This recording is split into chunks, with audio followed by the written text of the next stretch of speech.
Well, everybody, welcome back to Lead Full Circle. The month of October, our focus is going to be leading with integrity and trust. And each week, I will put out many episodes that ties into that major idea of leading with integrity and trust. But before we begin, I do want to remind you of my YouTube channel. Please, if you have not already, please subscribe, like, and comment. It's a really big deal for this platform as we try to grow Lead Full Circle. Also, a reminder of my website, leadfullcircle.net. Every episode is published there on my website, free practical guides, just great resources as you grow as a leader at work and at home. So now let's get started with our first mini episode that ties into leading with integrity and trust. So the currency of leadership is trust. A very important discussion point here. And one truth I want to start with is this: leadership rises and falls because of one thing, and that is trust. You can have the best strategies, you can have the clearest vision, you can have great goals in place, but if people don't trust you as a leader, none of it matters. How do you build trust in your workplace? I think the number one answer for this is consistency. And when I say that, I mean, do you follow through with what you say? Do your words have meaning? Do your words carry weight? And you've got to be consistent in your follow through and what you tell the people you work with. So for me, a couple examples that come to my mind, and I've messed up many times in this in the past and still trying to work on this area because at times it's hard when you get busy, but that's just an excuse. So here's what I'm saying. If a teacher comes to me or I have a conversation with a teacher and I tell the teacher, I'm going to show up in your classroom, I want to see this lesson you're doing, I'm excited to be in there and see the students and you and just all the good things going on in your classroom. However, I never show up. I let busyness get a hold of me. I let emails get me. I let phone calls get me. And I'm never able to get down there in the classroom like I said I was going to do. To me, it may look like, well, I got busy. I didn't get a chance to get down there. I'll do it another day, another time. However, to the teacher in that particular situation, it may come across as, you know what? He told me he was going to come down here. Maybe he doesn't value me as much as I thought. Maybe you lose that sense of value in that moment where you said you were going to do something, but you didn't do it. I think when you talk about the topic of the currency of leadership is trust, in those particular moments, that's not a deposit of trust in your account. You're withdrawing trust in your account.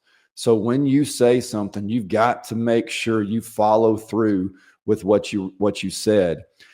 Another situation that comes to my mind that I think I've done an okay job of in the past, and just thinking of examples, I've noticed a student here recently who was struggling in a classroom for different reasons, and he's struggling just outside of school as well. But I called him in my office, and I just wanted to check on him. And I told him the next day, I knew he had a big test that day, and I told him the next day I was going to circle back around with him and check on him to see how he did on the test. And just another way of having that important conversation with him, letting him know that I cared about him and I wanted to check on him.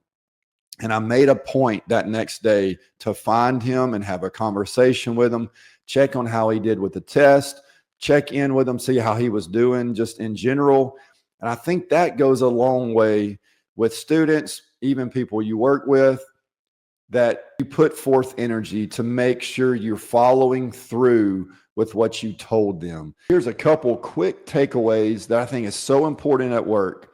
Keep your small promises. That if you're inconsistent with the promises you make, you're not going to build trust over time. You're going to lose trust over time. I also think this is so important, this next point at work. If you mess up, own it. Tell them you are sorry, you messed up. I think that goes a long way in building trust. Why is it so hard for us as leaders, for us just as people in general, to tell people we are sorry? Why is that so hard? I think when we can take that step and when we mess up, we apologize, we take ownership of it, that to me may go further than anything else in building our trust with people. That shows a sense of humility, a sense of unselfishness that, you know what, I messed up, I own it, and that's on me. I think over time that can really build trust. So when you do mess up, own it, show humility, and then move forward and try not to make that same mistake again as a leader. So when you make those promises, when you say something, those words carry weight. And it's so important for us as leaders to follow through with our words and those small promises over time consistently.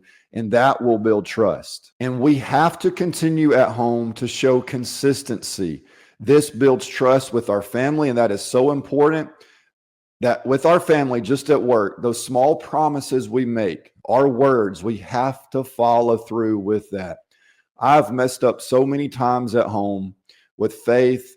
There's been many times where I said, I will do this, I will do that within the home, just the daily task of whether it's folding clothes, cleaning the floors, cleaning dishes, whatever that looks like. There's been many times where I've said things like that and I did not follow through.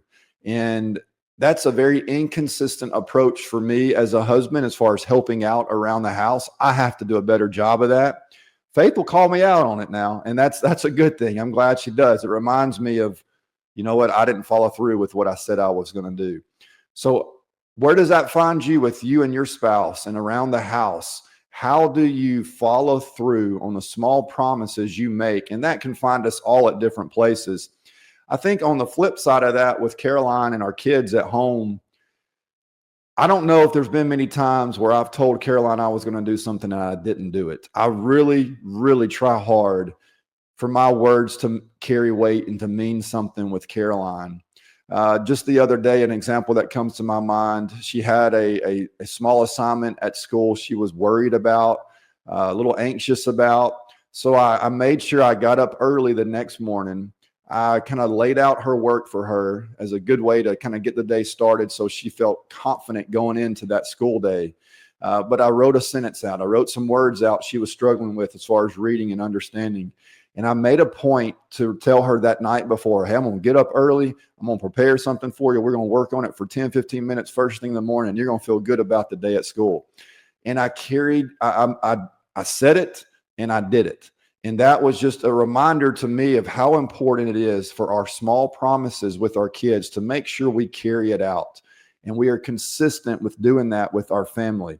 And I'm sure that finds us all in different places with our family, with our spouse, with our kids. But we have to make sure when we make those small promises at home that we are consistent with the follow through. And over time, that will build trust with our family. And that is so important with our family to have that trusting relationship with everybody in our home. So here are a couple very important takeaways at home. Don't promise something if you're not going to follow through with it. Don't promise it. Don't say it if you're not going to follow through with it. Another important takeaway, your small actions are so important with your family, especially your kids. Show up to the ball games. Show up to those events. Be present for your kids. Turn your phone off at dinner. I say that all the time, but it's so important. Don't let technology distract you from having conversations and from connecting with your family just in the small moments that may be just a 15, 20, 30-minute dinner time. Those small actions builds trust over time. Also, just like at work, but with our family, it's so important. When you mess up, apologize. I think that is so important for our kids. When I mess up with Caroline, tell her I'm sorry. Tell your kids you're sorry. That teaches our kids how to own their mistakes. If Caroline sees her dad owning a mistake, even if she sees me apologizing to Faith, my wife, she sees that, she hears that. She starts to learn the importance of taking ownership and apologizing. Those small actions build trust over time. We've got to own our mistakes when we do mess up at home. So here's a challenge for you this week. Think of leadership like a bank account. Every action is either a deposit of trust or a withdrawal of trust. So, where are you in that thought process? Where are you in your day to day consistent approach of building trust or taking away trust with your actions? Remember this: currency is not about your position. Currency of leadership is not about your personality. It's not about your power. The currency of leadership is trust. And once you lose that, everything becomes a lot more challenging to overcome. Have a great week. Lead well at work, but even better at home.